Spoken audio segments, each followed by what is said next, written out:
Hey everybody, this is Jackie from eslactivity.org. So today I'm going to talk about my top 10 ESL food and drink activities.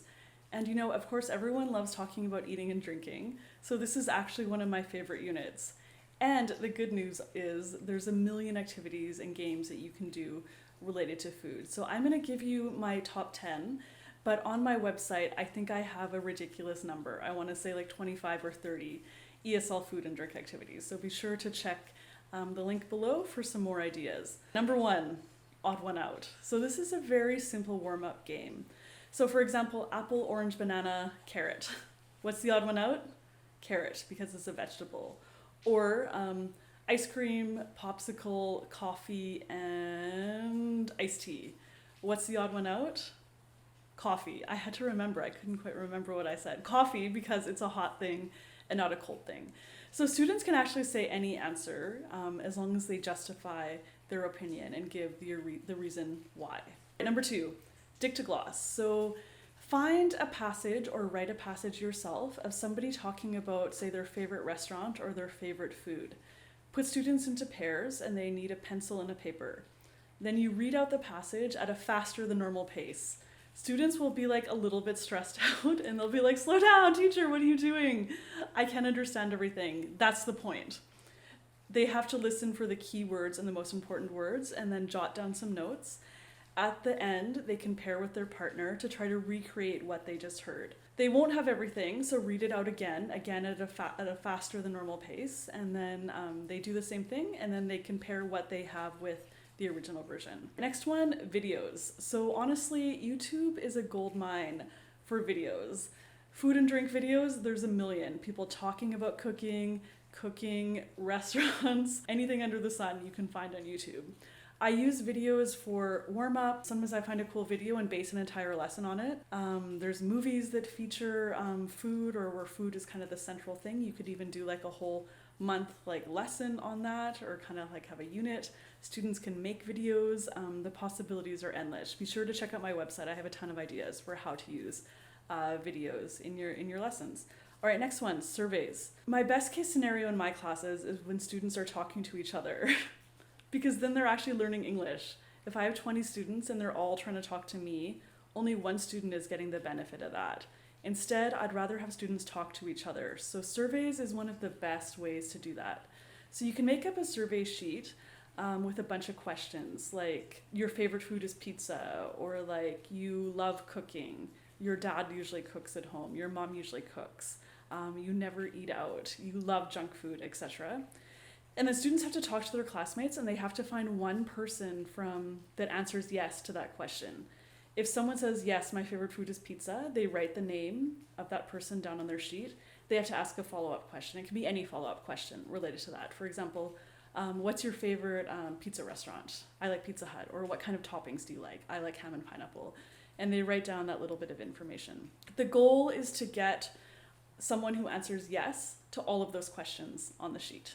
All right, next, idioms. There's so many food idioms out there.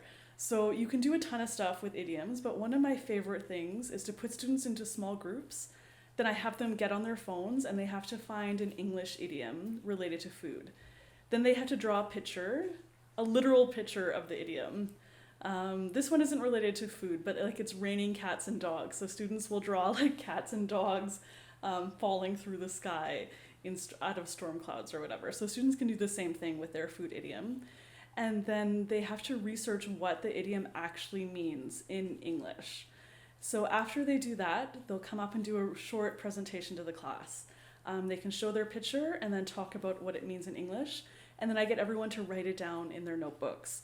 I teach at university, so I give tests. So I tell students, pay attention, it will be on the test. And I will put a few of those food idioms onto my midterm and final exam, just kind of for fun and also to help them remember, of course, what they learned in my class. All right, next one, menus. So I love when students can practice real life stuff in my class. So find some menus online or go to your favorite restaurant. You can download often the PDF files, print them out, and you can do a million things with these menus in your class. Students can talk with their partner about what they would eat, what they would drink, if they like buying the most expensive meals at a restaurant, if they get dessert. And you could also do some role plays with it. So someone could pretend to be the waiter or waitress, and then the other student can order. And the waiter or waitress can ask a whole bunch of follow-up questions. Yeah, like if someone says, "Oh, I'll have a beer." "Oh, what kind of beer do you have?" And they can look on the menu and find out what kinds of beers. Or someone says, "I'll have pasta," and the waiter or waitress would say, "Oh, would you like cheese? It's only $1 more," or something. Just like whatever. There's a million things you can do with this. So make good use of menus in your class. The next one, word association. I generally will use word association for groups of students who are not absolute beginners. If that's the case, they probably already know a lot of food and drink vocabulary. So if you do this at the beginning of class, it helps them activate that prior knowledge that they already have, which makes the new vocabulary they learn more memorable and more just easily remembered inside their brains. So I would write like food and then drink on the board and put a big circle around it.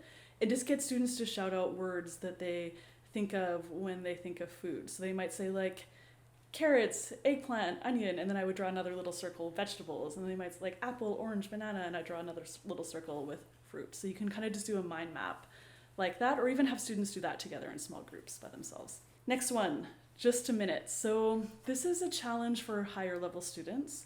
So I'll come up with usually 4 different questions related to food. So for example, what's your favorite food? What's your favorite restaurant? What do you know how to cook? And are you a healthy eater or an unhealthy eater? Those are just 4 quick examples, but it could be anything. And I put students into groups of 4, and the first person has to choose one of those questions, or you could just get a ball and toss it at the board, and then all the number 1s can answer that question that the ball hits, or like a student can toss a paper ball or whatever. They have to talk for 1 minute without stopping. That's the challenge. If they do it, they've succeeded. The other 3 students in the group have to listen and then ask 1 follow-up question to that person who just finished speaking. So that's a way to encourage active listening instead of just thinking about, what am I going to say for my question? So, all right, next one, number 9 is concentration. So this is the perfect way for beginners to learn new vocabulary words. So put a picture of an apple and the word apple on a card. Picture of a carrot, the word carrot on a card. Whatever your vocabulary is, students mix them up, and then in groups of 4, they place them face down on the desk, and they have to do just simply a matching exercise. So matching carrot with carrot. If they get it, they take it, and they get 1 point, and the game continues on from there. All right, finally, number 10, ball toss. So this is one that creates some serious excitement in class because there's a beach ball, and you get to throw it at your friends. I've done it with kids, teenagers, adults. Everyone's had an equally good time with it. So take the beach ball, write a whole bunch of like food related questions. What's your favorite food? What's your favorite vegetable? How often do you eat out? Kind of the standard questions you would talk about food. Students have to toss the ball and they have to catch it, and wherever their right thumb is, they look right there and they see the question. And you can either have that student answer the question, or they could ask that question and then toss the ball to someone else who has to answer the question. So there's a whole bunch of variations. Be sure to check out the blog post on my website that has all the information on that. All right, that is the end. That is the end of my top 10 ESL speaking activities for food and drink. So if you like this video, please hit like, subscribe, leave a comment below. Please tell me your favorite ESL food activity that you like to do with your students. And also be sure to check out my book, 101 ESL Activities for Kids.